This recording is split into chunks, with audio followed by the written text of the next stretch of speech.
Cindy, are we on? Yes, go. Okay, I'm going to unmute everybody. Okay, Mayor, we're on.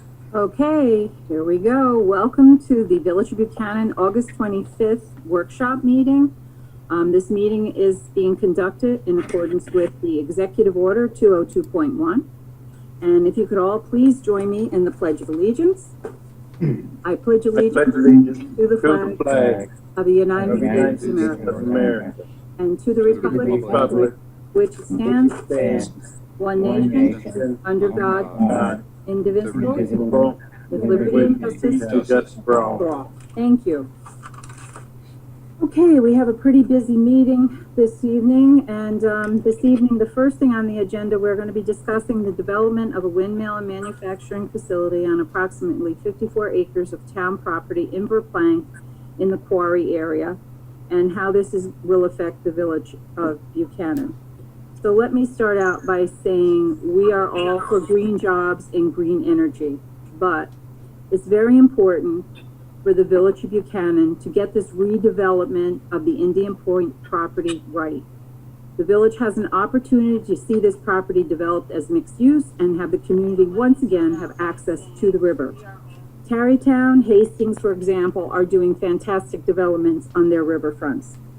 As we all are aware, it is imperative to develop this property to mitigate the loss of half of our revenue to the tune of $3 million.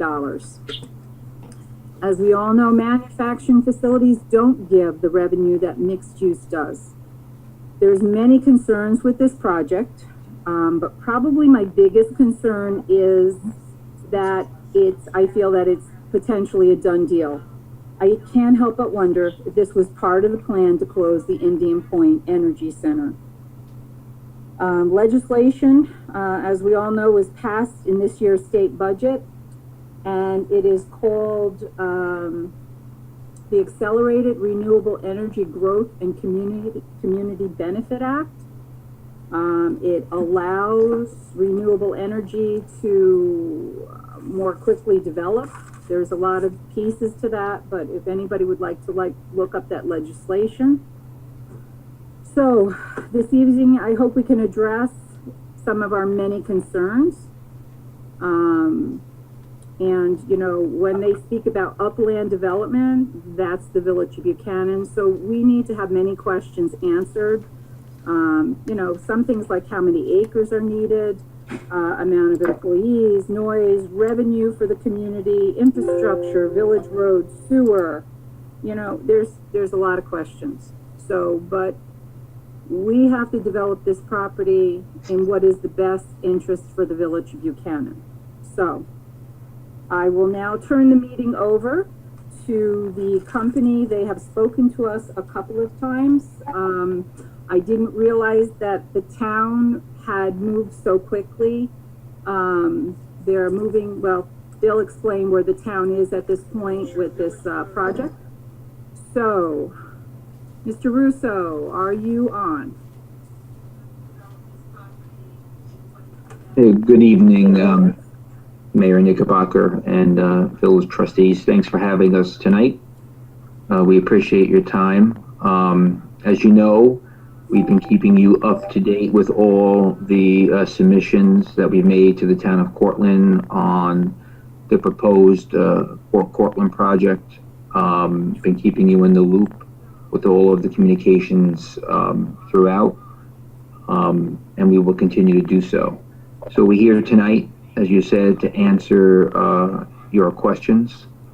And, you know, with that, I'm going to turn it over to our president of Fort Cortland Development, Mike Lee, who can give you an update of where we are. And, you know, all three of us, as necessary, will chime in and answer your questions.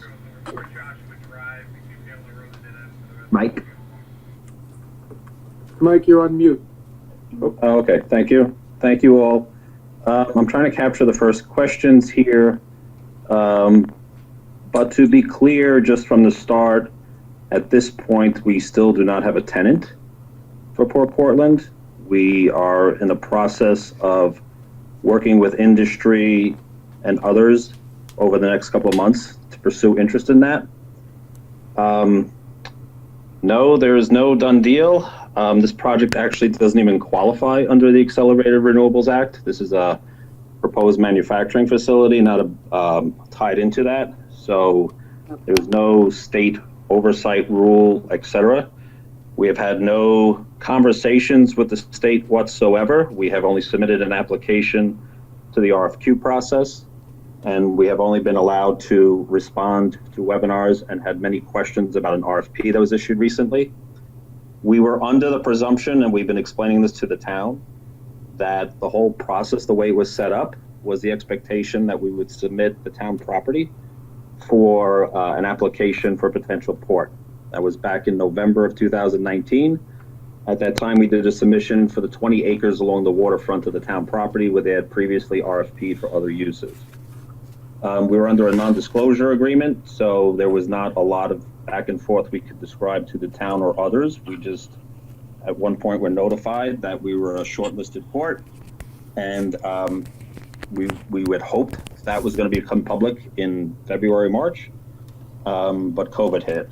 And so really nothing happened until April. In April, the state announced that they were still intending to go forward with the RFP in renewable energy, and that they would be issuing a solicitation for the ports and the next energy ORAC process. That again, nothing was released to the public until very recently, that I think it was last month, that they finally announced the 11 shortlisted ports. And that was the first time that actually we were able to mention publicly that we were a shortlisted port. In the same time, in the April conference, the state really made it clear that economic recovery and New York's contributions to its offshore wind should be an important criteria, and had asked us and all the ports to work with the energy providers to work together to somehow provide some winning solutions for the state and the communities. So we were always under the process that we were a separate RFP for a port. We've been reaching out to the towns and others, keeping them up to date. The surprise came in late last month, where the state announced there was no longer a separate port RFP, that we now were sort of being joined with an energy solicitation, which is a larger procurement of energy and offshore wind. There are a lot of questions about that as to sort of, and all those questions are going to be answered supposedly by tomorrow by NYSERDA, to find out if we're still an independent application or whether we are now tied into some energy solicitation bills.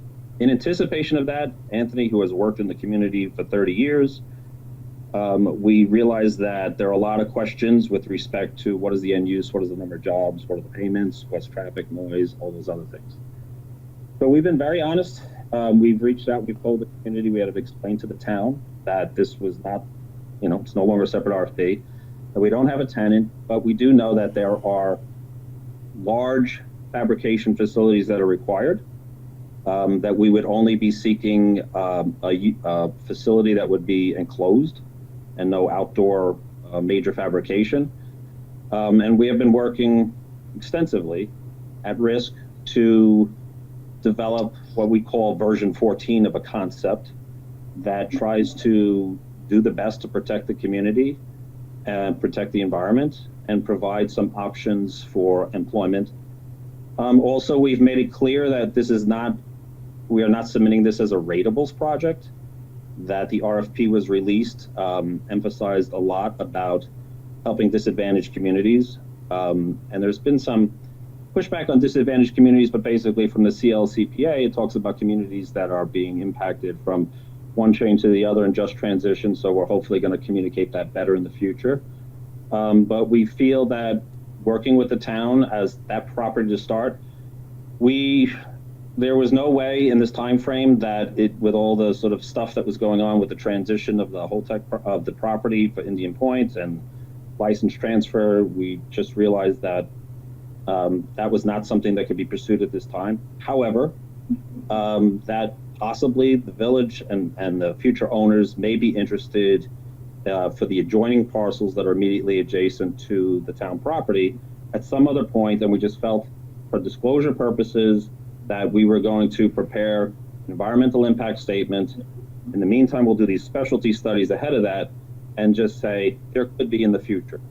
And the location that we've identified and put on the website is really the location, if it could happen, would be the parcel that's sort of immediately adjacent to the Continental Products building. Just as sort of how that could link into the property. There's no decisions made on that. We have no conversations with, no formal conversation. We've informed Holtec and Entergy that this application was going in. There's absolutely no discussions going with them as to sort of the eventual use of that property. That it would all be too early, and at this point, it is just way too early in the process. We understood that the village was looking at mixed use. That property, if it ever is used next to the Continental Products, would never even use the river section for access to the waterfront. The whole idea of the port investment that the state wants to make is that's going to be the locations that are environmentally, economically, the best locations. It's a significant investment. It has very specialized capabilities. And if ever there was a parcel that was on the IPEC property in some point in the future, it would still have to access the town properties to go through. So we hope we're being as transparent as possible. It wasn't communicated, but that's the starting point where we're at right now. And if I could just add to what Mike said, to reemphasize, because this led to your letter, Teresa, which we responded to, and we appreciated your letter. There was a change from the first RFP, which just was a port, and the second solicitation RFP from NYSERDA tied it to a fabrication facility, and that was the reason for the expansion to include a potential upland parcel, which is on town property, not in village property. And the current engineering work that's been done is all on town property and currently not on village property. Okay. So I just wanted to state that. Yeah, because right now you're looking at 54 acres of town property. That's what you're working the town with, but I know you had said you had upland. You were looking at upland, which upland is the village of Buchanan. And on the map that I have a parcel 5, which is IPEC parcel D. I have parcel 6, and I have parcel 7, where the training facility is. So you can understand where we're coming from, where my thoughts are, because, with the closure of Indian Point, that wasn't completely transparent. And decisions are being made for this community without the community's input. So, and that hasn't worked out well for us. So we're very hyper vigilant of what's going on here, how this is going to benefit the community, if it's going to benefit the community. And, this is, like I said, this is a once in a lifetime opportunity to get this development right. And it means so much to us because of the loss we've taken. So that's why, it's going to be some tough questions. What are we doing here? And it's all to protect the village. One other element on the number of jobs. This is a question that comes up every day. Yeah. Actually, I talked to a potential tenant one day, and I said, well, for your operation, how many jobs there will be? And his response today was the first time was, good question. Our understanding of the type of fabrication that can be done is that they are really dependent. They usually start with a first shift, and then they try to get more work and get a second shift, and if even possible, a third shift. But no, that would only be if it moved forward. If New York State would award multiple future contracts for energy solicitation, and also that they would literally get enough backlog to justify the overtime and all those other means. What we intend to do, my firm specializes in environmental impact statements and acoustic studies, and Anthony does traffic studies, and we've worked together for 30 years. You'll see on the website soon, we have renderings. Unfortunately, right now, they don't have any voiceover. We did it to the town board recently. We're trying to get it out, and we're doing a Zoom meeting also for the community of Verplank and anybody else who wants to attend. We've been putting out flyers to show some visualizations. That's this Thursday at 7 o'clock with Verplank. Site access, and we can send you the flyer. But we work in the public environment. Anthony and I work in the public environment, and it's all about public input and public disclosure. It's actually an important part of the application that goes into the state, that we have to sort of show what stakeholder involvement has had, what discussions have, how mature is the comments with the community. So the moment we got the notice that it was a public notified project, we have been working to sort of get out there. Unfortunately, we're Zoomed, to get out there as much as possible to start soliciting. And the common themes that are coming through, right, Anthony, which we knew beforehand: how is this going to affect my quality of life? How is this going to affect traffic? Am I going to hear this? Is this going to create odors? What kind of jobs are these going to be? And Right. What kind of economic benefit is this going to be? Correct. All legitimate questions. And so where we are also trying to be as transparent as possible is that we are seeking people to team up with to see if they are interested in the site.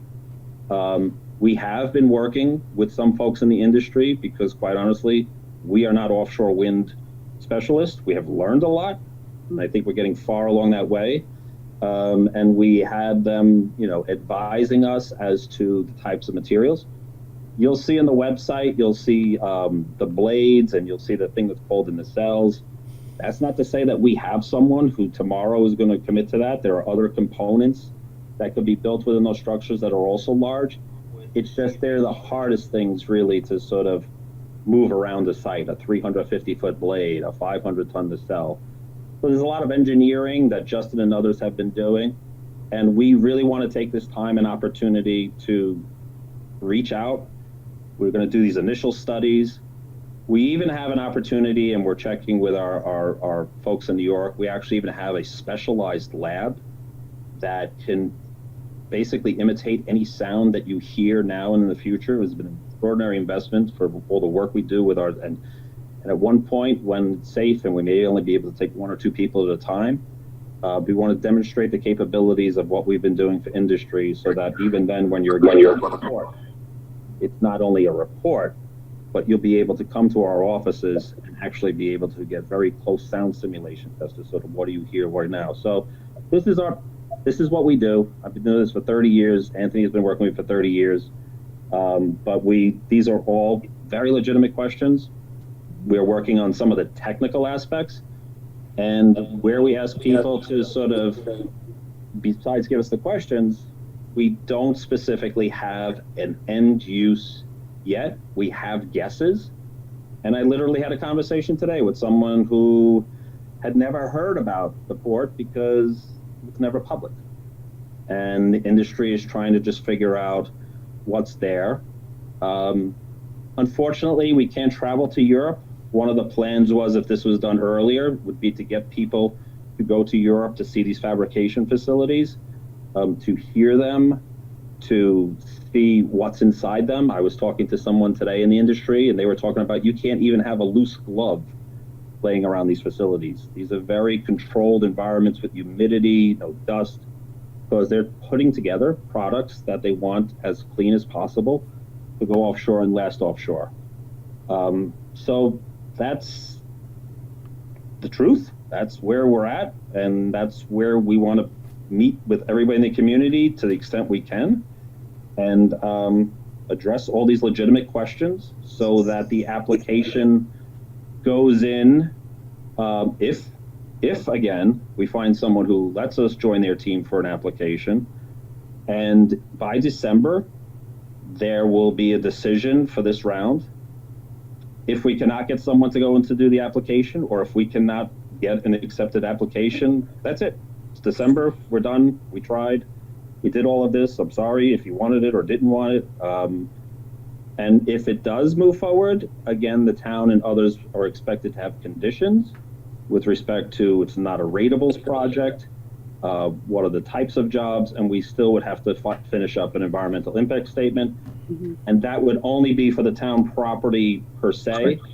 We are proposing, though, again, Anthony and I have been in many, many public profile projects, and we thought it's prudent to say there could be a possibility that if a future owner and the village wanted it, and even if Continental, who's a partner, neighbor wanted it, please let's say that now and not come back 3 years from now. But also, there's no promise that even if this first phase is done, even if someone wanted that next phase, there's no guarantees that that could even happen. So we're just trying to be totally transparent. I don't know if I missed anything, Anthony. That's... No, you know, Mike, we really appreciate that, because you know what, we've heard things in the paper. I know some of the town board members are completely for this, which is fine. You know, they feel that that's what's good for the town. But, you know, they're talking about the jobs. There's going to be all these jobs. They're talking about their well-paid jobs, you know, and it's like, well, you know, so the questions are, so how many jobs? What does well-paid mean? You know, so, you know, we all understand the loss of Indian Point. So to find a replacement to Indian Point, we're not going to find that. It's not going to be one magic bullet and then all of a sudden we have $3 million in revenue in the village of Buchanan. We understand that. Nuclear is a different animal completely. But one of the other things that were said, so that means it's the village of Buchanan, was that eventually it looked like it would build up to be 180 acres. So if that's the case, you know, it's just simple mathematics, 60 for the town, 54, 60 acres for the town. The rest of it could potentially be 120 acres of the Indian Point property, because the Indian Point property altogether is 240 acres. So if it ended up being that 120 acres, that's half of the property right there. So, you know, there were just some concerns. You know, these are all legitimate. Everybody, you know, even we have met with the unions to bring them out to the field, because we've said these are not construction jobs. We are still waiting for an answer from the state tomorrow that, you know, we're telling everybody that these would be prevailing wage, but a lot of these jobs, you know, don't exist right now or in New York. Some exist, you know, elsewhere. So we've even been reaching out to them for help to say, can you help us as to sort of even then by looking at these jobs types, what would be the labor benefits, et cetera. And they would be different for everyone. So we're just complete disclosure. That's where we're at. And you know, we just felt it was you know, just Anthony, I understand we've done a lot of projects that we really try to say, if something else is going to happen, okay, if it could happen, don't hold back. Don't guarantee it's going to happen. And so there's no secrets here. This is what we've been doing for a living, and we don't own the property. It's not our municipality. We're still working with the town. The town owns the property, and we're working with them to sort of go through what they need to see. And that's what we're here for. We're not going, you know, we're not disappearing. This was this session, right, Anthony? We're doing Zoom sessions in a couple of days. You know, we're doing another one in a couple of weeks. We'll do another one. We've actually also, we've also done walks of the site property with the town, which are really helpful. To me personally, and Justin and the others, having what the version we see now, you know, ties into a lot of just, it could be a really bad design at access and all other things, and we've really tried to push things and hide things on the river and minimize the impacts on the environment.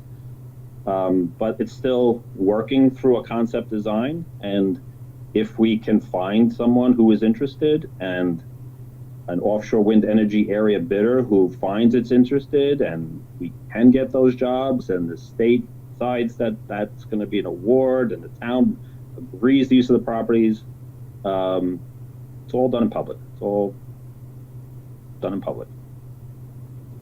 So all these questions we have with what you've said, and I do appreciate you going over these things, but so a lot of these questions, it's just too preliminary to get into any detail with the questions. Well, we have, you know, a number of jobs. There are a whole bunch of reports that are out there that say this facility generates this some number of jobs, that number of jobs. I was in a conversation today with someone in industry, and I just said, look, I know there were these type of jobs 5 years ago. Is it being more automated or whatever?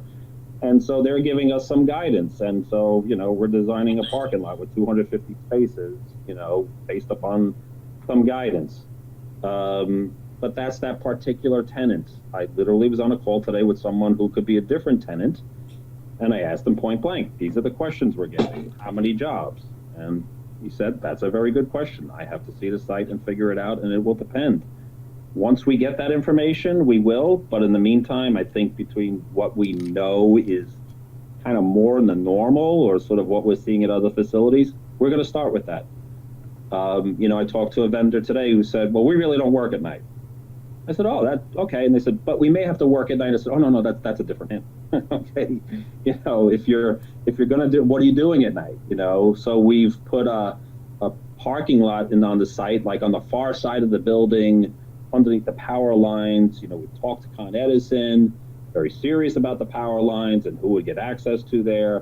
But it's all like, we want to disclose everything, so I don't care, even if you're going to run an operation an extensive time, we're not going to say that later on. We're going to do whatever we can to sort of be clear, and transparent. And so we can't answer all of these, but we will in the first week of September, Anthony. Yes, I mean, as Mike said, we'll be working on a full EIS. We've given the town a scope of work for an EIS, but we know there's some key issues and traffic, noise, economics, and visuals are probably the four most important.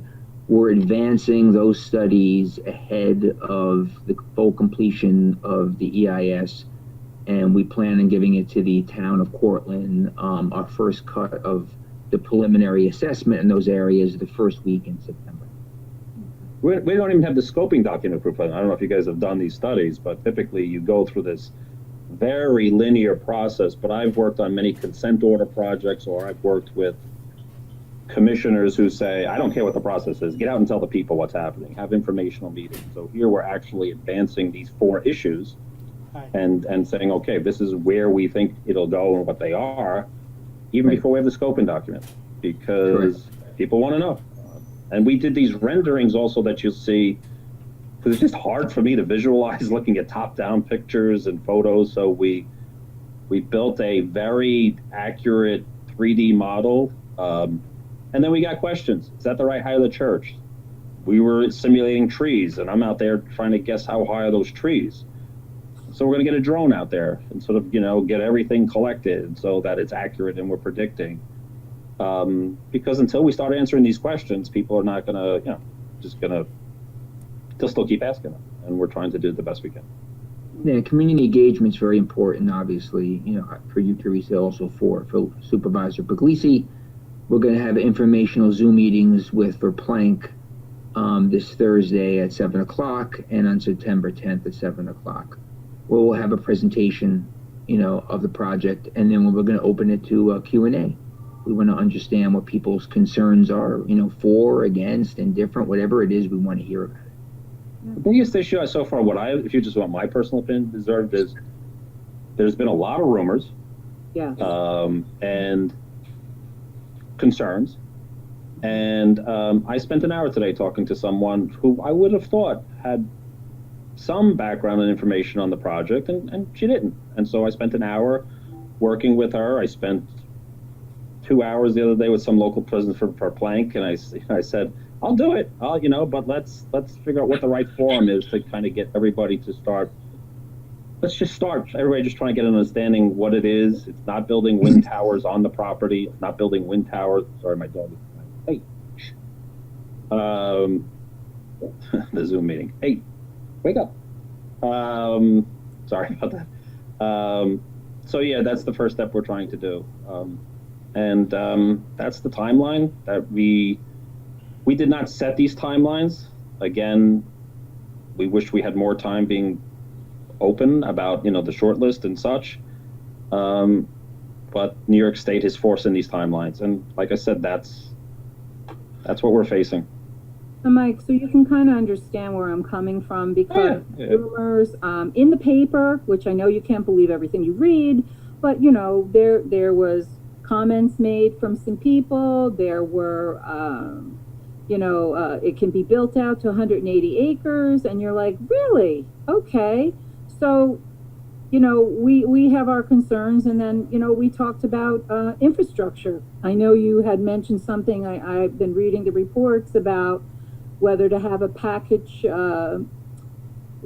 sewer plant or to tap into the nearest sewer plant. So these are all questions that involve the village, and, you know, so it's just reading through everything and you're like, oh, okay, really?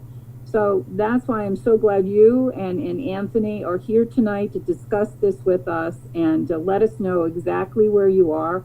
And also anybody interested Thursday night, we could all listen in. The town is doing Absolutely. Zoom, I believe that we can also listen in or see it on YouTube or something like that, so that we're current on what our neighbor is doing next to us. Excuse me, is that this Thursday? Yeah. This Thursday, 7 o'clock, September 10th, 7 o'clock. I will email you the flyers that were sent Thursday. out to Verplank. Not Thursday, right? This Thursday. September 10th?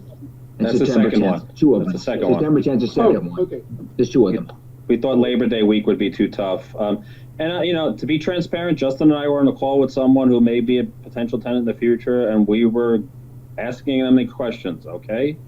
How many employees? Sanitary flow. Can you, you know, you're telling us everything's a clean operation. Can you tell us if this is part of your operation, does this get on the floor? Right, Justin? Does this get on the floor? And how does it go out? And what's in your public, you know, these are the questions that people are asking. What's your public forum? You know, we have someone going out to Colorado on vacation, and there's some facilities out there. And we're trying our hardest to sort of get them to visit those facilities, you know, because if I'm going to bring an acoustic specialist in and he's out in Colorado camping, and that's where there are some facilities, we're trying to get there just to sort of even get a real world sense of that technology. Mike, there's nothing else on like the East Coast. There's no other facilities. They're mostly in Europe.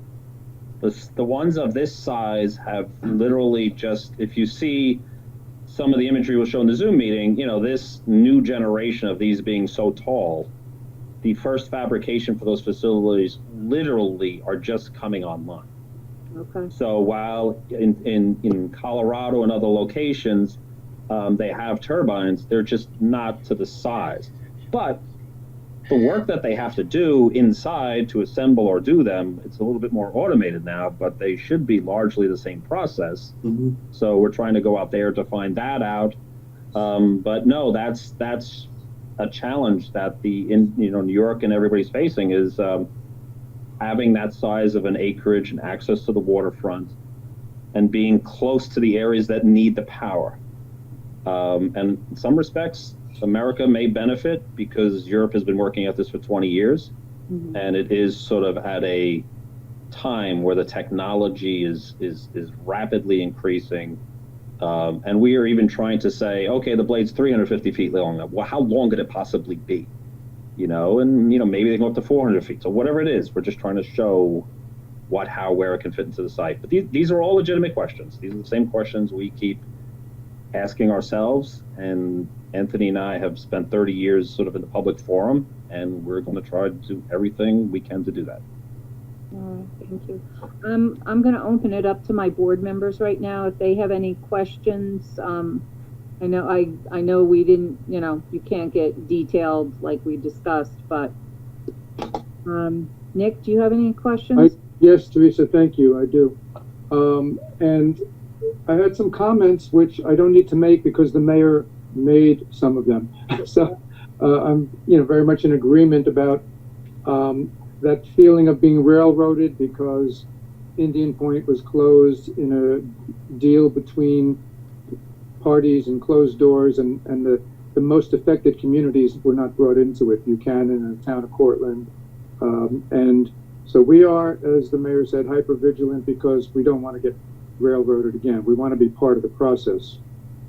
I appreciate the tone of what you guys are saying tonight because prior to this, it seemed that, you know, the PR spin was, I don't know if it was deliberately falsifying, but it was definitely trying to spin a positive, something positive as to how the communities were receiving it. My sense is that this board is deeply skeptical and that the town board is split, if not a majority opposed to this project at the moment. That said, I mean, I am an environmentalist. I'm not opposed to wind energy. I'm not, opposed to green jobs. But I represent this community and what's best for this community. So I'm not here as an environmentalist. I'm here as to say, how does this impact our community? I do also push back a bit, as you said, Mike, that some people push back on that, on calling this a disadvantaged community. I hardly feel that we are that. We are getting hit broadside by tax increases with the Indian Point closure, but it's hardly a disadvantaged community. It is Westchester, New York. Even if we're not Chappaqua or Scarsdale, but we still have a pretty solid average income base in this community. Hardly what I would call a disadvantaged community. Homes are desirable. They don't stay on the market. So I'm more concerned with some of the logistics of all this and what's best for the village in the long run.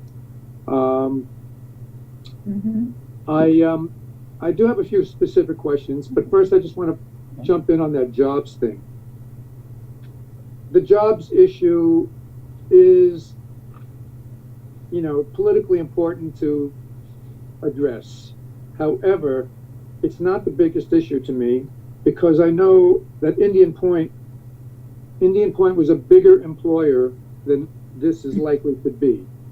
During refueling operations, the total employment, somebody could correct me, but I think it got close to 1,000 when refueling was being done, and several hundred normally, 24-hour operation. The number of jobs from Buchanan was 18. The number of jobs from the town of Cortland was 57. So I'm not belittling those 18 people losing jobs, but that's not the main issue to me, because you're talking about some serious commercial manufacturing work with residential communities to the south and north. I can't imagine Broadway can handle this traffic. I don't know if the plan is to use the river for shipping and delivery, but if it's all coming in on trucks, I'd be concerned about that. The village does want to start dreaming about what it can do with that property, to create something wonderful over there, and that'll bring in taxes as well as enrich the whole area. I don't see Buchanan as existing in a bubble.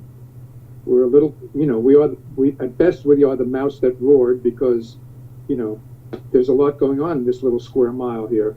But we have to view ourselves, in my mind, as a piece of the whole community. So we want to be able to do good things over there, and not just suddenly have it all turned over to commercial. And obviously from the discussion, nothing is settled, so I'm not going to get too deep into that. But I am a little concerned about the zoning over there, and I know that AKRF has already been in discussion with the state, and I would like to know if there's any plan to override local zoning in order to make something happen on this parcel, and if AKRF would consider using that option if necessary, because if the state is involved with this, there is the possibility to override local zoning. Has there been any discussion? Has AKRF had any discussion in that direction? No. No, not with any. Anthony can explain within the town zoning code and text and modifications that would be necessary in the town property, per se. But the only discussions that have been happened with the state was there was an application last November. We were debriefed in February about the type of, we were going to be shortlisted. And then from procurement reasons, we are not allowed to talk to the state. This is a state procurement. So we can only ask official questions through channels. There was an RFP issued. We had a lot of questions. So did industry have a lot of questions. That's the only legal contact we're allowed to do. And I like to also point out, yes, we know about the Accelerator Renewables Act, but this is not subject to that act. This is not an energy generation project. And I know we're being recorded, and this is all true. That's why it's easy for me to say it. I appreciate that. Thank you. We have a lot of things to address. You had a lot of other comments that, Yeah. Well, yes, no, I appreciate that. Thank you. I also, knowing that the state is contributing, has stated, I think, was it $200 million for infrastructure grant money. Is this definitely going to be something that is private industry?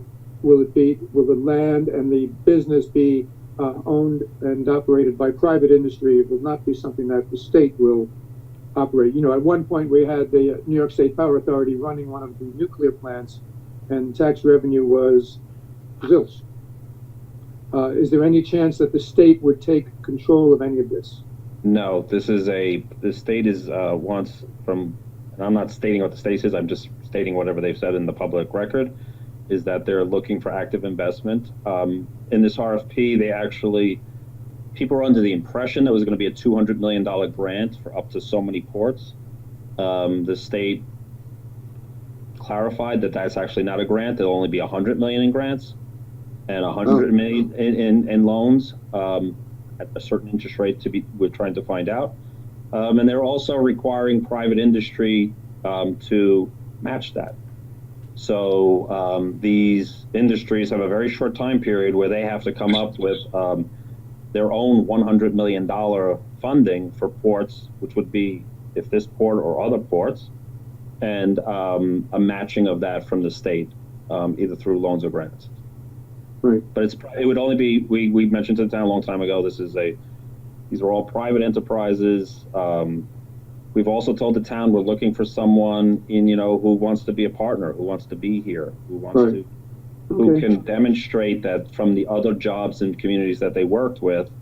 You can call them up and find out, how they've been in those areas. That's significantly a comment that comes from the town repeatedly about wanting to have a good name. Yeah. Okay. Not somebody who wants to come in and flip a property. That's not the interest here. Okay. All right. So I won't get into some specific noise and traffic and these We're working on addressing that. Absolutely. A lot of that, good yeah. questions. I do have one question. At the initial discussion that we had when you guys came to one of our meetings, there was talk about assembling these very long structures, and it was sort of mysterious how that could be maneuvered on that property. So my question is, will this lay-down assembly area possibly need to cross Broadway? No. Or do you think No. everything No. can be contained No. between Broadway Can't and the do river? it. Can't do it. No. Can't do Nothing. it. Okay, that's No. kind of what Nothing I was hoping was the answer. Yeah. Okay. All right. That's all. Okay, Rich- any other board members? Yes, Richard Brunson, I'm the deputy mayor. I have a few questions. You mentioned RFT. What is that, RFT? RFP. Request for proposal, RFP, request for proposal. Okay. It is, it's a formal process that the state is using for procurement. All right. I would just suggest, like in further things, that use of acronyms or shortage Got of it. words, because Right. the public are listening to these things and they might not know what really you're talking about. Good point. My question is Thank now, you. Thank you. the main question is, I'm trying to figure out where everybody lies in this thing. It's not at the town or the village and everything else, but if you get somebody to build on this property, you buy the property, you get somebody to build on it, and they're making these parts for the windmill. Are you AKRF? Are you owners of everything, or is it the business, the factory owner is the owner? Who's making the profit, or is it everybody's in on the deal? Good question. So we have found, that was one of the original questions. We have found many tenants only want a lease. So we are in the process of finding partners who are developers. AKRF is not a developer, it's a design and engineering firm, to bring in case that's the scenario where they just want to sign leases. It's a very capital intensive business, and a lot of these firms are multinational firms, and they have corporate policies that go across the globe. So there's a group that we're seeing so far that are just purely intended to lease it. We may have one or two, actually maybe just one, who may think about actually purchasing it. And that's a good question. It's a question we had from day one. If you asked me to guess, I would think that from how many people dealing with the industry, that they would be looking for a local developer, where we would be looking for someone who has proof, worked in communities as being a trusted partner, who would fund that and take that risk of all those expenses with lease tenants. But So if somebody bought it, would you, if somebody bought this at the place, then would your group be out of it at that particular point, or would you still be in it? Largely out of it if someone purchased, and that'll all be in the public record. That'll all be who this, the sale would be going to, who's operating it, who's leasing it, but that would all be in the public record. Yeah, I'm trying to figure out, let's say the whole thing goes forward and everything is successful. Who's making the money? Is it you, or is it the manufacturer? Or... Well, we worked for a year without getting paid so far. We just believe it's a good idea. Yeah. And hopefully we'll get paid and covered. We are working under the assumption, I have to go to my board of directors saying, I think this is a good idea. I think this is going to be beneficial, but we're all under the plan that if it fails, we walk away. We tried. That was our effort. If it moves forward, we're trying to stay involved, especially in these critical phases, that making sure everything that we speak in the community carries over into the specifications and operations.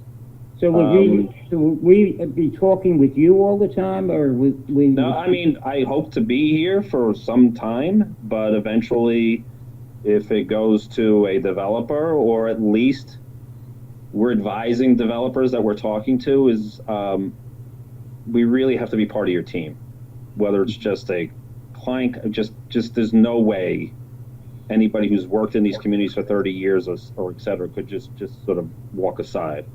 Right. I actually had to go to my board of directors and say my job duties are X, but I really can't hand this off to anybody because I'm talking to somebody else.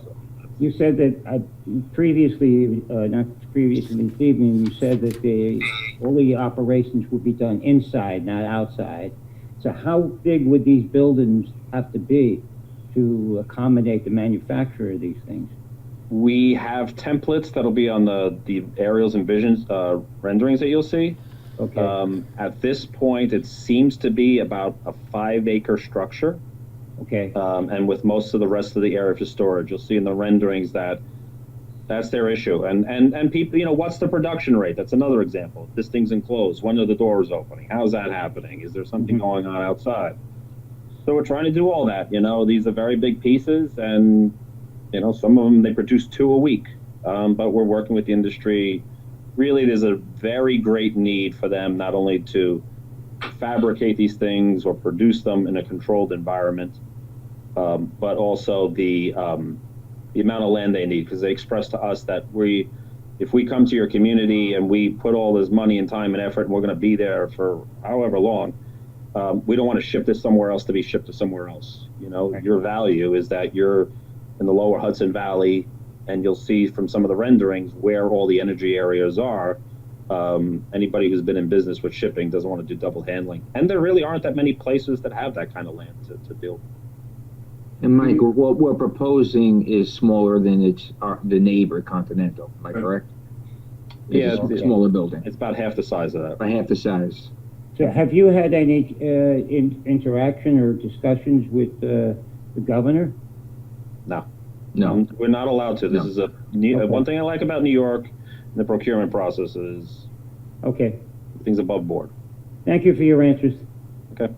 Mayor, can I piggyback on some of Rich's questions, if you don't mind?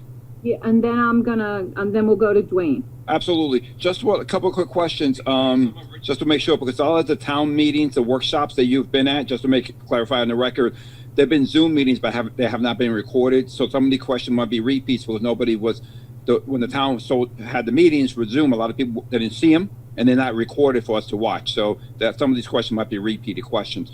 But the question I want to ask you is the town property willing to sell the property? But I thought they were thinking of leasing it, but is the town open to sell the property? We have communicated to the town that because of the economic investments and commitments, that the only way we would be able to get a septic tenant is to purchase. We've laid out, and clearly the town has made it clear that, that it was bought. There was another interesting thing is that the town bought a bond for funding it for various uses. So that's why they want us as much to get out to the community, even though that was a pre-IPEC world, that IPEC closure world, that to be clear, this wasn't an intended use. So that's why it needs this public input. But we were clear from the beginning, well, not from the beginning, but after a certain point when we realized to get an investment, it would have to be purchased. And also it just seems to be, talking to the industry, even if someone's leasing the property, wants to be working with a private entity that they figure is going to be there for a while. And then these are piggyback from Rich's questions. Is your hope to get paid by the potential developer to reimburse your costs, or where your hope is to get some of the grant money back to reimburse the investment you put into actually creating a footprint to develop windmills? I think it's going to be more the former. We're reading the scope of work, and I think one of the items, if I read correctly, is you can't get paid for any of the work you've done to date. Oh, okay. So that was a fun part of the RFP. I mean, sorry, the request for proposals. Okay, and my last question before we go, Dwayne, is the development just of the town property, would that be enough to develop the windmills the way they need to do it? If the village does I'm not saying they all won't or will, if they don't commit any village property to be developed, would this development on itself in the town be enough to support this development? Yeah, this is solely based upon the property that's there at this point. And any other activity in the future would have to be part. So yeah, everybody's going in that this is the starting point. This is all that, even if the town agrees to it. And as you said, the structure, you're talking about X number of acres and a 5-acre structure, most of it for storage. If there was additional land, or if there was additional opportunities for a second facility or anything else, that could not happen on the town property. Then that's clear that there's really only enough room for one major facility on the town property. Okay, thank you. Hi guys, Dwayne Jackson, Village Trustee. Going back a little bit to your first discussions with us a few months ago about the whole idea, and at that time I was under the impression that it would be something that would be on the Indian Point property. And as you all know, the village does not own that property. So whether it would be Entergy or Holtec at this point that would be negotiating for the disposal of that land. Now, the whole Cortland thing, it kind of seems like right now we're putting the horse before the cart because, that project is not, that land is not in the village's privy. They've got to make a decision first on whether or not they're going to work with you guys to move this thing forward. So what we're kind of talking about tonight is just, a lot of balls in the air in terms of the possibilities, because as you somewhat explained to me, and correct me if I'm wrong, you're saying the windmill deal might be one particular thing, but as you've been alluding to, there are other developers thinking about maybe doing something else along the same lines in a different industry. And it's kind of seems to me you're all over the place. It's actually the same industry. It's just there are different components. It's all, this port can all this funding has to be particularly related to these energy awards. So when I say different, it's a different tenant or a different component. Okay, no, that makes perfect sense. And I think Marcus probably mentioned what I was thinking about was the fact that could the port go forward without the Indian Point land? And you said absolutely that it could go forward that way. So it's kind of difficult for us, or for me, to conceptualize land that we don't own, usage that we would like, and for me personally, I think the idea that the waterfront property that has had the Indian Point nuclear power plant on it for the last 50 plus years is prime property for us to develop, if so, with the Entergy or the Holtec people. Your windmill thing it sounds exciting.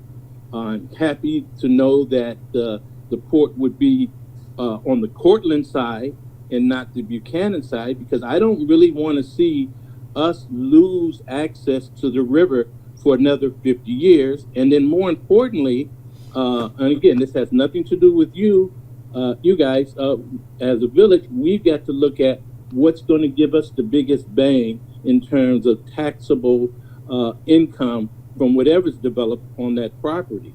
So, those are, my concerns. But again, maybe when I listen on Thursday and see what the town is going to do with land that they own, because we don't own that land.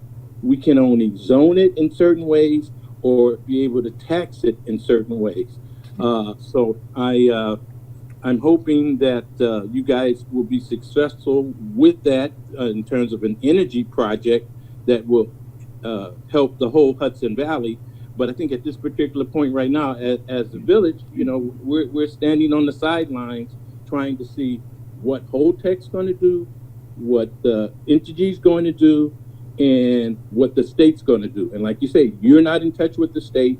So what your project does is it's kind of up to be decided. Correct. And again, I've worked in the public disclosure realm forever. So it's a heavy investment for the port. It's its own operations. But to be clear, if we weren't clear, you folks were clear about the waterfront property and the mixed use. If there was confusion with the graphics that show property next to a substation, there will be no heavy vehicles crossing Broadway in any future scenario. But I've been in this business for a long time, and there are adjacent properties. Someone at a certain point, owner, village, may decide, it's between a power transmission line, gas line, industrial plant, and you can get some value out of that. And there's some interest in that, and it could work.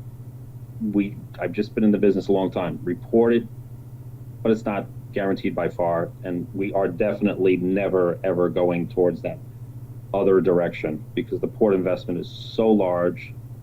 And we'll see, even if this case can be demonstrated, that the economics even work on that.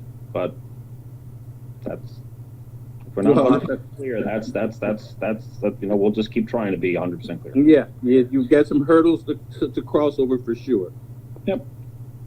And there's a lot of juggling here, talking to, and no one wants to commit. And as someone I talked to in the community said, that must be exhausting. And I'm like, yeah, it's exhausting. Well, thank you, Madam Mayor. That's all the questioning I have at this particular Thank you, Dwayne, for that clarification. Yes, the Village of Buchanan does not own the property, but we want to put out what our thoughts are for the future development of that. So while we're in the preliminary stages here, we just want to put out what our thoughts are.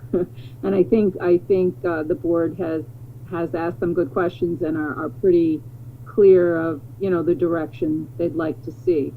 Are there any planning or zoning board members that have any questions or would like to make any comments? I would go. Teresa? Okay, Gary Bell. Yes, Gary Bell. I just have two questions. Did I misunderstand you? Did you say this wouldn't be a rateable project? Correct. This would be either a pilot or a host community benefits, the way the language is described in the state's procurement. Okay. And the second thing in my mind is that I don't really believe for a second that you don't know whether this is going to go through or not, because I can't see your company spending over a year and thousands of dollars without knowing some kind of outcome. That's just my opinion. So it doesn't make I volunteered my company. I volunteered my company in October of 2019 that the RFQ came out and that we had a 6-week exercise to do this, and we were going to submit this and see if there was interest. I would not have, if you asked me a year ago, that we would be spending, and Justin's smiling, and that I have to report to my board of directors that we would spend this much time and effort but we believe there's a real opportunity here, and we believe that it can be impactful, beneficial to many communities, state, and we are not climate change deniers. We are absolutely understanding climate change, and I've had a report to my board, but there is absolutely no tenant. It is a concern, but we have accepted within my firm that if we didn't get shortlisted, we would have stopped. We were under the impression that there was going to be an announcement in March. There was an announcement in April. No way, no how would I probably have volunteered this much of my personal time. I'm getting to the end of my career, and I only want to work on things that are beneficial. And I hope I'm honest and transparent. So It just seems odd. It is. People have opinions and other theories, but Anthony knows I have to go with Anthony. We have to report to our board and progress, and I am a member of the board, so that's also full disclosure. But I'm actually chair of the board. But I have to report to other people, and I've told them if nothing happens in December, it's done. Wasn't excited that the RFP said you can't be paid for past work, but sometimes when you go so far with something, you just got to see, is it going to happen or not?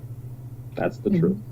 And it's something new. It's something new for us, and the first time we've done something like this, to be honest with you. So it is something new for us.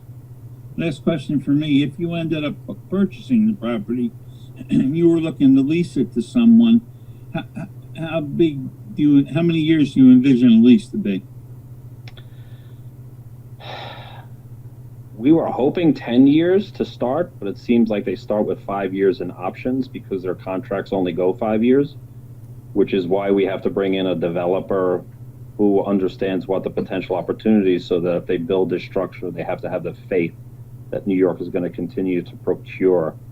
The interpretation we have is that New York is serious about economic benefits and cost-effective solutions for their energy issues. And we believe that if this award is in December and that it shows that New York is serious about economic benefits to New York, there are going to be many, many more procurements, and that the facility can operate in perpetuity. That's my personal opinion. But I think from the energy demands required for the region, it's required.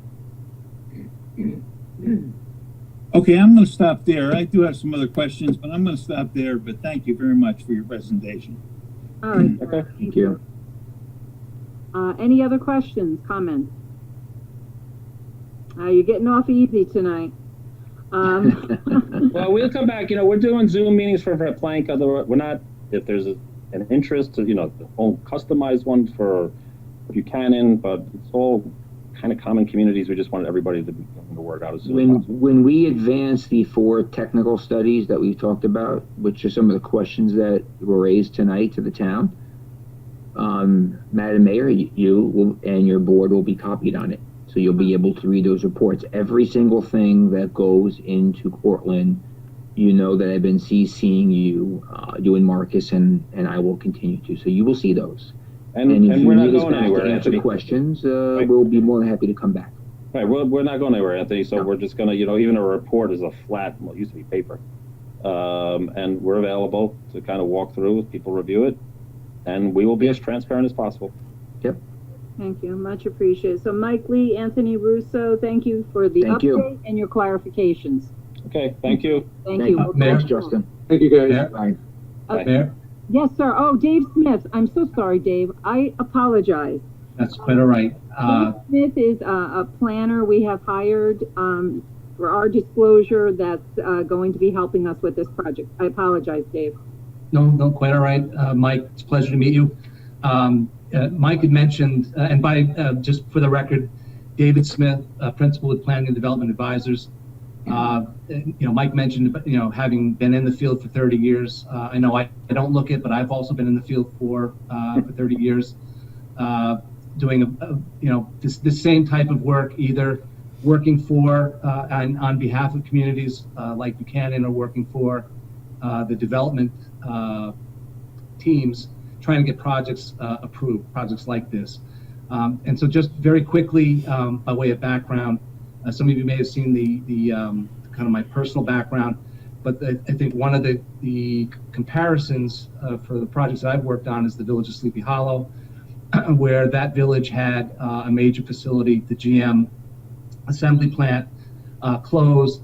And then shortly thereafter, they went through their own planning process, thinking about how to redevelop and reuse that site. And approximately 25 years later, they finally have buildings coming up out of the ground, and that vision is starting to come to fruition. So I think part of what you've heard and what I've heard, just as being initially involved, is the village's concern about what happens within the village of Buchanan, what happens to its waterfront.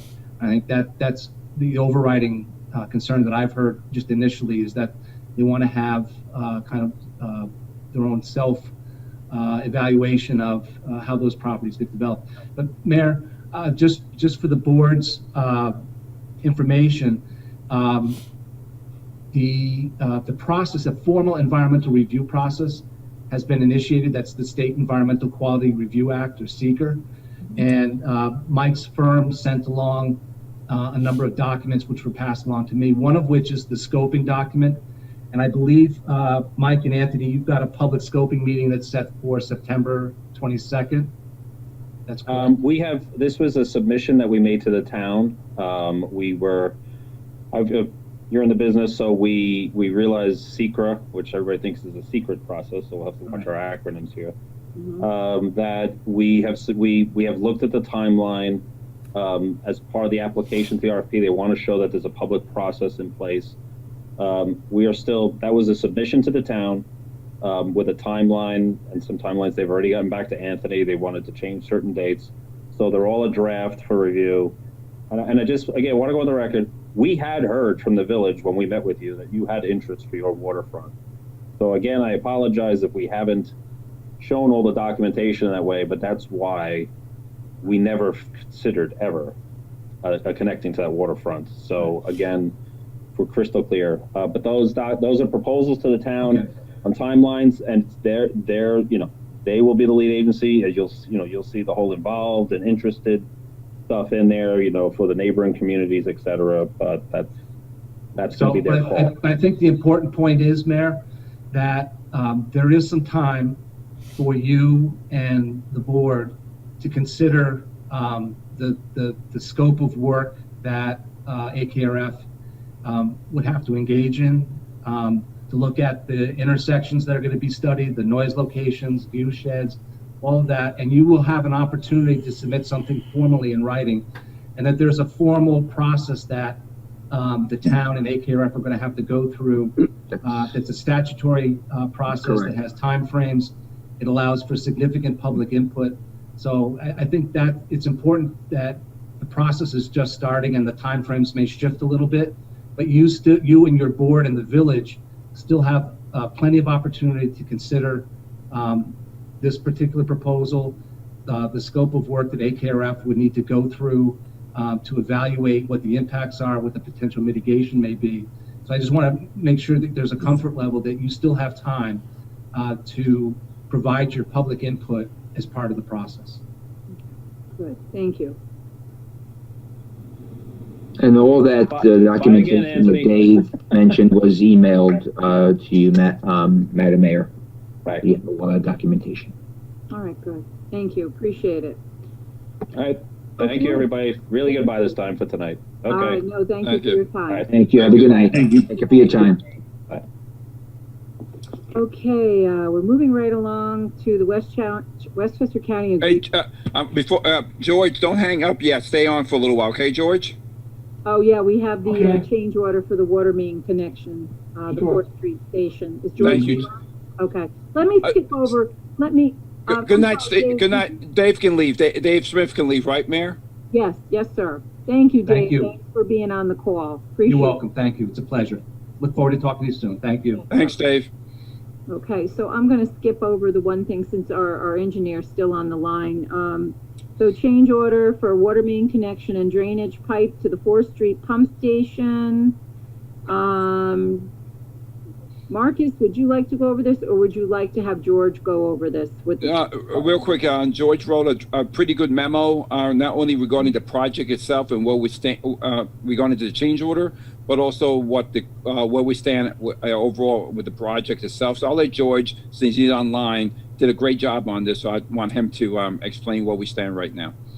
Right, Thanks, George. Marcus. We're about 85% done with the pump station, and most of the pumps are in, the chambers are in. We're getting ready to test probably in the next week or two, and we should have it online in the next month. So it'll be up, running. As Marcus said, we're moving along pretty good. Two things that came up on the as-built that we used to develop the plans. There was a water service line shown on the plans, and when we went to go dig it up, it wasn't there. Oh, So now we have to put one in, because they need water to do their cleanings and whatnot. So it needs to go in. So part of it was there. Part of it we had as part of the contract. So we were going to pick up from the property line on 4th Street, where the valve box was supposed to be, and then bring it into the site. We brought it all the way. We brought the copper line out from the new building all the way out to this spot where it's supposed to be, and it's not there. So now we have to go further into the street and tap the main and put that in. So we got prices from not only the contractor on site, but another contractor, Pizzella, who's done work, and a third person, just to meet our procurement policies and whatnot. And we were, Pizzella was actually cheaper than the on-site contractor, so we thought we'd go with them. And then the other item that came up was a drainage pipe. We were digging across one of the drainage pipes that was on the site, and it's not in very good shape. It's metal, it's corrugated, kind of the metal's very thin and not very good. So we said, oh, why not change it while we're here? So those are the two things that came up. And as Marcus said, I think he budgeted $1 million. We're at 856 for about $50,000 plus or minus from where we started. So okay. where we're at. So Yeah. So Nick Zachary, may I ask a question? So the two items you just mentioned is the 16,600 total for the change order? Yes, it's 60. It's one item is the drain is 6,000 and the water service is 10. So yes, it's 16,000. Okay. Well, the good news is it's under budget. That's always good news. And this is, in case everybody's not aware, we had to redo our pumping station on the bottom of 4th Street. So this is part of that project, and the change orders are just what our engineer, George Palmer, has just explained. So thank you, George. In another month, we'll be totally operational there. Yeah, this is one of the last pump stations that was totally below ground that needed to come up. So for safety of the workers and so forth, and going down in the pit wasn't safe and so forth. So now it's going to be much better. So not only that, it wasn't in great shape. It was close to failure. So it was a project that we needed to do. So, but yeah. I feel a little better. I can breathe a little easier that that's done. And then also to mention again, there was a neighbor across the street who had a problem with a backup. This had nothing, our pumping station on 4th Street had nothing to do with that blockage that day. So I just want to make sure everybody understands that. Okay. All right. Any other things for George Palmer? Good to see you, George. All right, George. Thanks, Thank George. you. Good night, George. Good night for us. George. All right. So- Moving on to the Westchester County agreement regarding firehouse radios. Marcus, would you like to give us an overview on that? Sure. We actually, probably 10 years ago, the county did the same thing that they're doing now. They're providing a radio to each fire department throughout the county of Westchester. It's like a central control radio system in case there's an emergency throughout the county. So, because as we know, every municipality has different frequencies. With these radios, we can reach each other fire department, and probably Dwayne can probably add more into this as well as a volunteer. But the idea is to put a radio in each truck. If there's an emergency, they have to reach out to your neighbor. That's the way you reach out to people. So they're going to give a number of radios to each fire department. The requirement is that we have to maintain them. If they break, we have to replace them. So it's a lot of language in there, because since the county's buying them and providing them to each municipality, we're responsible to maintain them and keep them up and running. If they break down, we're responsible to maintain them. So that's in a nutshell what it is. This is being given to every single fire department in the entire county of Westchester, and this agreement has to be approved. And like I said, about 10 or 15 years ago, the village agreed to the same type, and they actually gave radios about 10 or 15 years ago. So they were just replacing with newer bandwidth and new chips and new radios. Okay, and this is not costing the village anything? The county's giving it. The only thing it costs to us is if they break, we have to replace them. Okay, and this is owned by the fire department or the village of Buchanan? It's actually the grant. It's the grant of the radio is given to the village of Buchanan. Okay. All right. For the use by the fire department. Right. Well, let me just chime in here for a minute. Yeah, we're the owner, but there's some language in here where we can transfer it to the fire department, which is an authorized third-party user. Mm-hmm. It's like 60 pages, so I need to go Yes. through it some more. But yeah, they're given to us, and then they're an authorized user of it. Correct. That's correct. All right. Hey, Marcus, I know when Nick and I went upstate for the NYSERDA meetings, there were companies that were offering service agreements for communications. Will we be looking into that, or if it breaks, you just have it fixed? I definitely can talk to the fire department about that. I think we already have a service agreement for the current radios. We're just going to add those to the inventory, because as you know, we have our own radios as well. We just add that to the inventory list. Okay, thank you. Okay. Is it portable or is it mounted?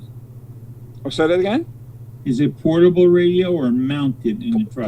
Portable, and they have charging kits, and you plug them in. Yes, so you can carry them to the scene. Okay. Yeah, carry them out of the apparatus, and yeah. Correct. Take the service contract. Yeah. Yes, absolutely, sir. Okay, so the LGS1 retention and disposition schedule. There's a new schedule that's been created. Yeah, so explain that for the people who are listening and they're like, don't understand what this is. The state mandates how the records are supposed to be kept and when they can be disposed of. So, for example, regular bills have to be kept for 6 years. Tax rolls have to be kept for 10 years. Payroll records have to be kept forever. So the state just is updating their schedules, and every municipality in the state of New York has to approve the new schedule and meet that mandate. So, for example, if you scan in PDF-A, then you can throw the paper away. So there's specific requirements, and we have to approve that and meet those requirements. So it's a simple motion to approve the new schedule provided by the state, and then they'll give us, and then it's online, and we make sure we meet that schedule. Okay, good. All right. Well, we adopted the state guidelines a handful of years ago. I don't remember exactly when. So this, from what you just said, it sounds like this might just be adaptations to that retention schedule based on some of the newer technology that's more common. That's correct. Yep. So That's good. is there I don't know if we got a copy of this, or is there a summary of the changes? Is there anything we need to look at before the next board meeting? I can send it to you. It's a website, and what happens is you can print hundreds and hundreds of pages. It just shows you what the new schedule is with regards to the records and how you can, and what the requirements are, how you can scan it. Hundreds and hundreds of pages? Yes. Don't send it to me, I won't read it. But unless it has something like Mission Impossible, like this document will self-destruct, is that part of the new retention schedule? No, that's okay. I wish it was. It would just self-destruct to be better than having to remember when to throw it away. Right, Cindy? You're muted, Cindy. I can't hear you. Cindy saves everything. Sorry about that. Yeah. It would be good to self-destruct.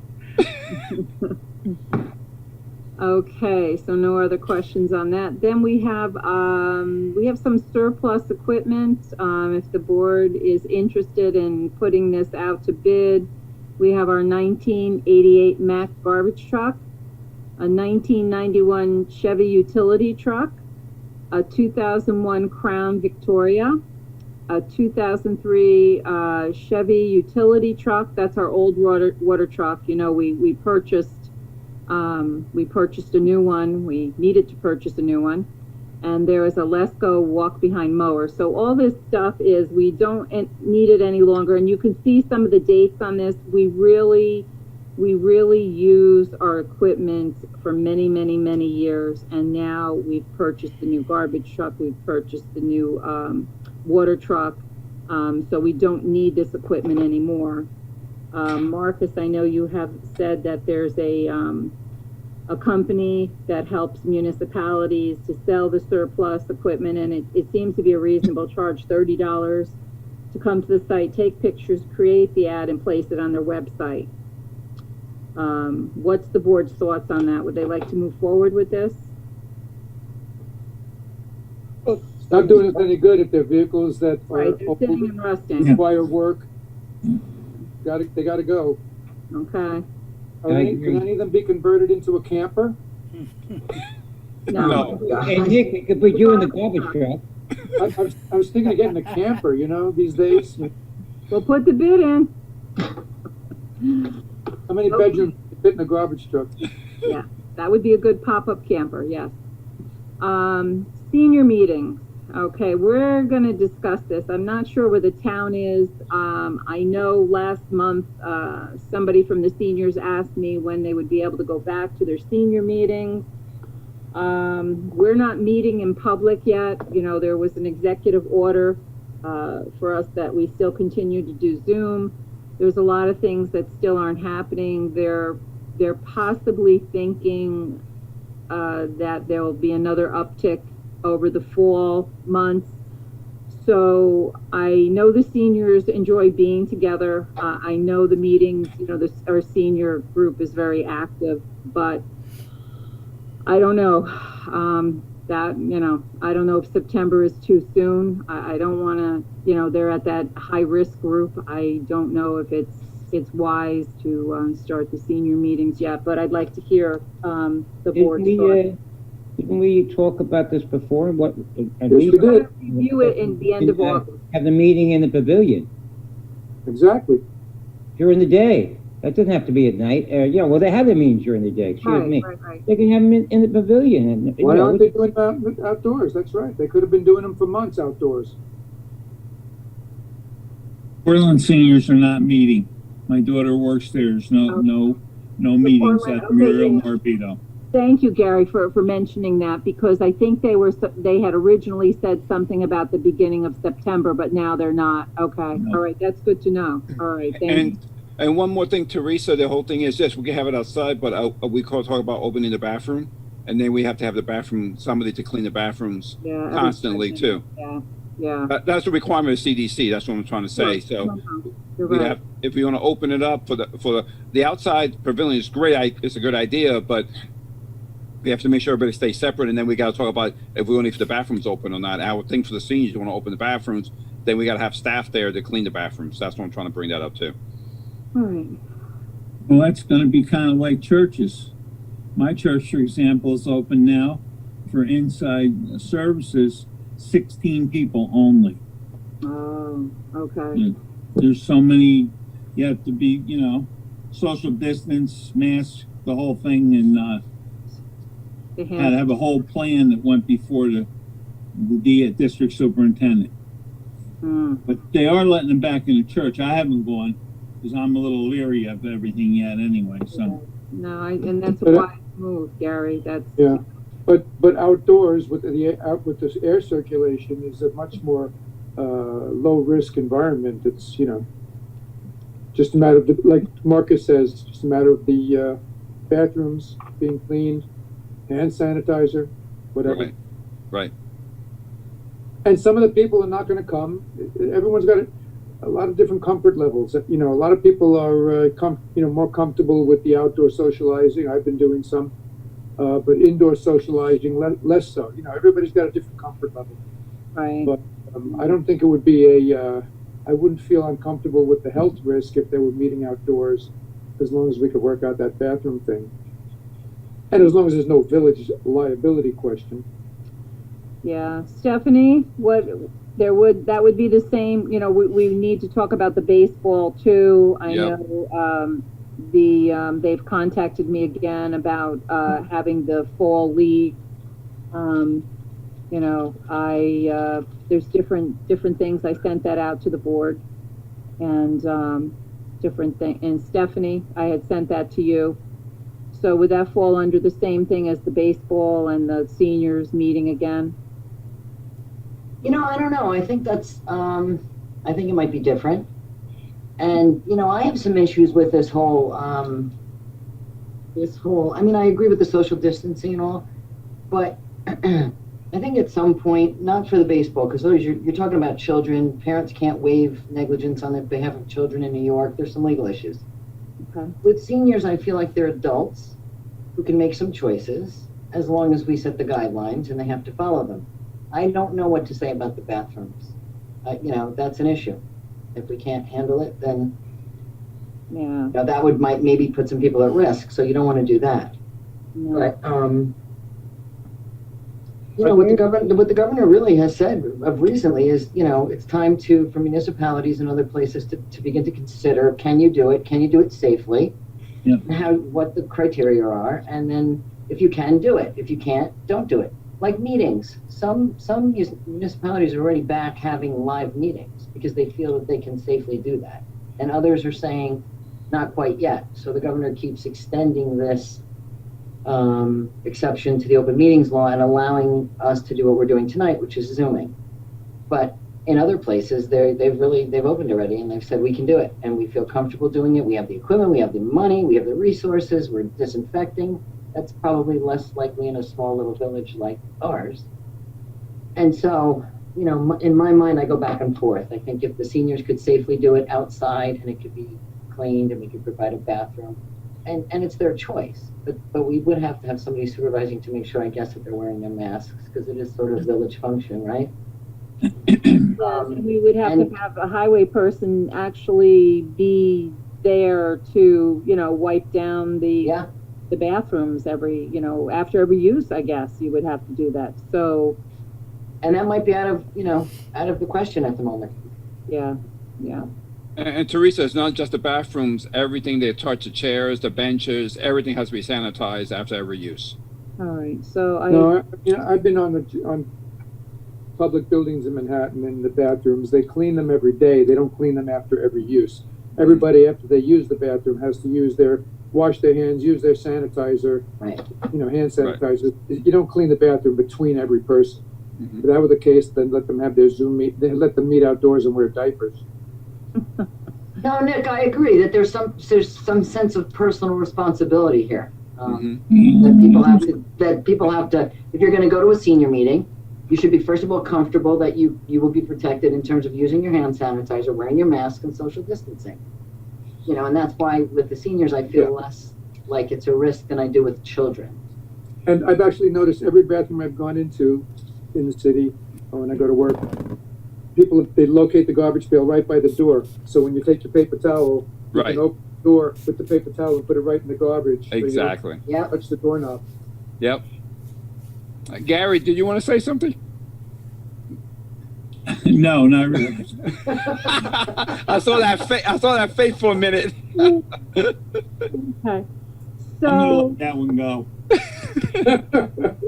the end discussion on the seniors. Do we want to wait and relook at this in September at the September workshop again and see where the world is at that point?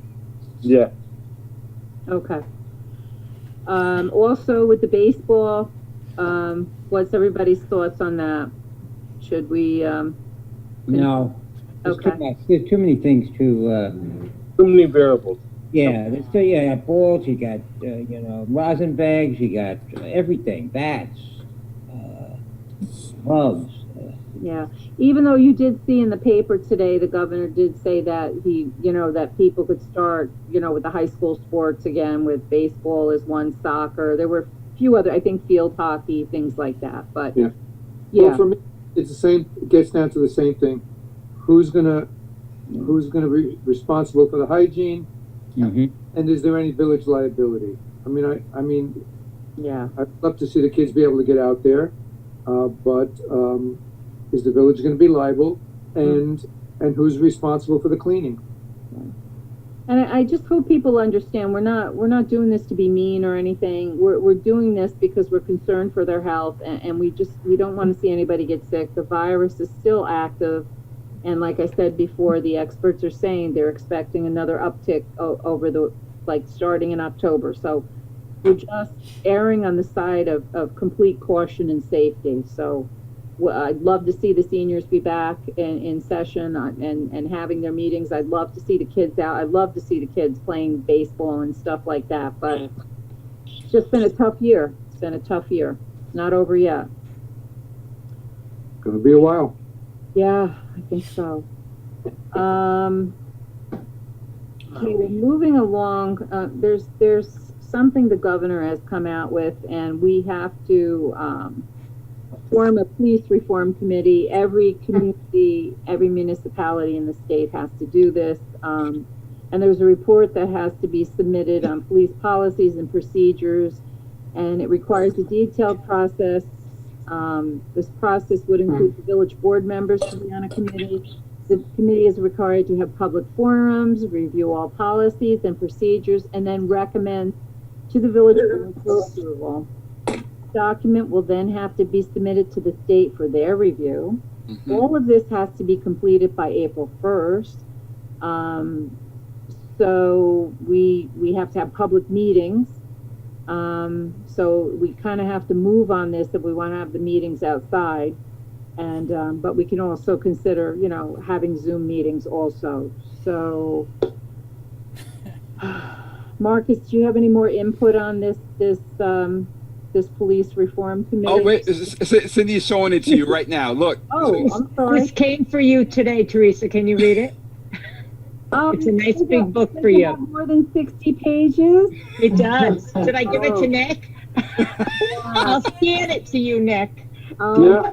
Goodness. Just a few pointers for us, eh? Yes, correct. Oh. So I guess I'll pick that up tomorrow and start reading it. Yes. Yeah.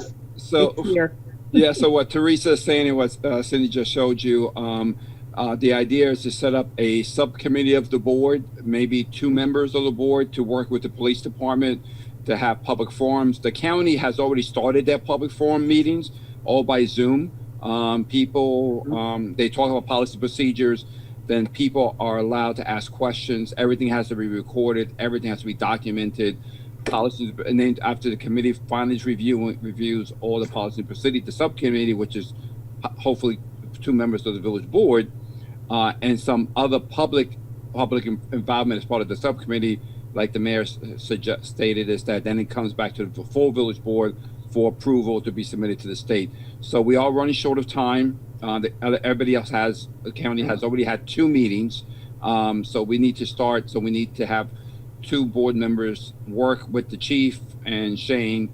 The chief and Shane are running this process to actually get the committee created and then start calling for meetings. But then the committee has to sit down and go over the policy and procedures first before you open up to the public forum for that discussion. And then the public needs time to review those policies and procedures as well. So are there people on the committee from the public also, like residents? Yes. Okay, yes. So they haven't been picked. Nobody's been picked yet. The idea is to get 2 members from the village board, okay. And then I nominate Rich and Cheech. Yeah, that's a good idea. The most logical, yeah. We both worked on the police contract, so that the law enforcement. Yeah, be the most logical. The other thing I wanted to make a comment on. I'll ask Sydney. I wonder that book you held up there, right? Yeah. Knowing the complexity and the bureaucracy of the state, I am sure that book is the same size as the one the New York City Police Department got of 35,000 people, and we have of 6 police Yeah. officer. Yeah, you're probably right.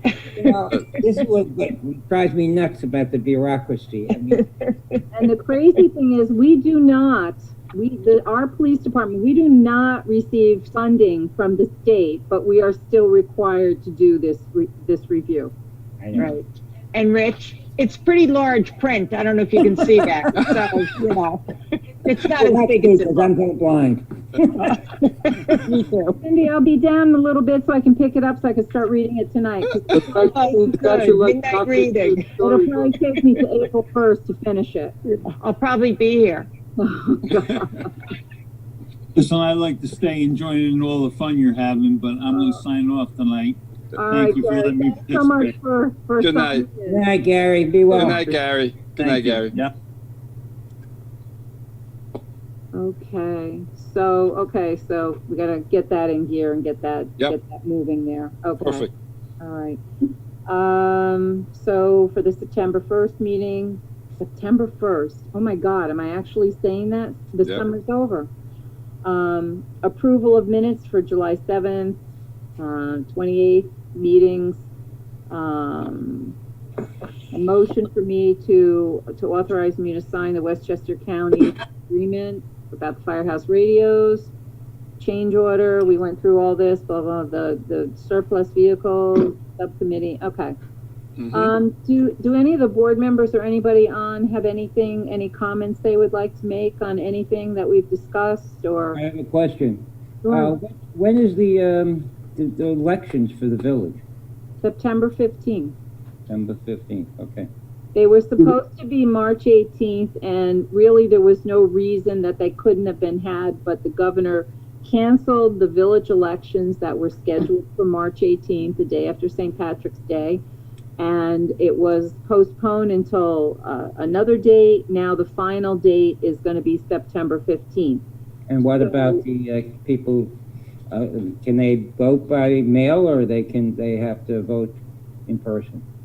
I don't think we have an option other than, I don't even know, Cindy, do you know if there's still an option for absentee ballots? There is no option for that. Absentee? No. You could just come in, vote in person, and that's it. For the village election. Yeah, as far as I know, that I haven't heard that you can do an absentee ballot, but I can find out. I'll Yeah. double check tomorrow. I have a question. Who's running? Well, I'm not. Some guy with a beard.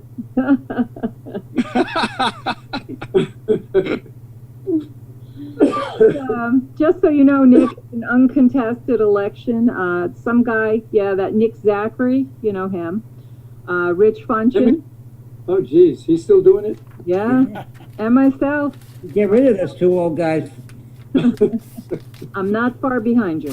Need some young blood. I don't know if they could keep up with us, honestly.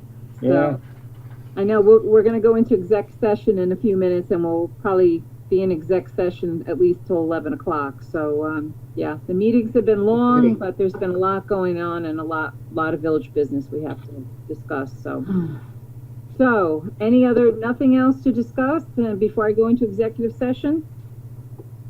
Let's get moving. Okay, on a Nothing for me. motion to go So into moved. executive session to discuss labor issues and a waiver, an administrator waiver.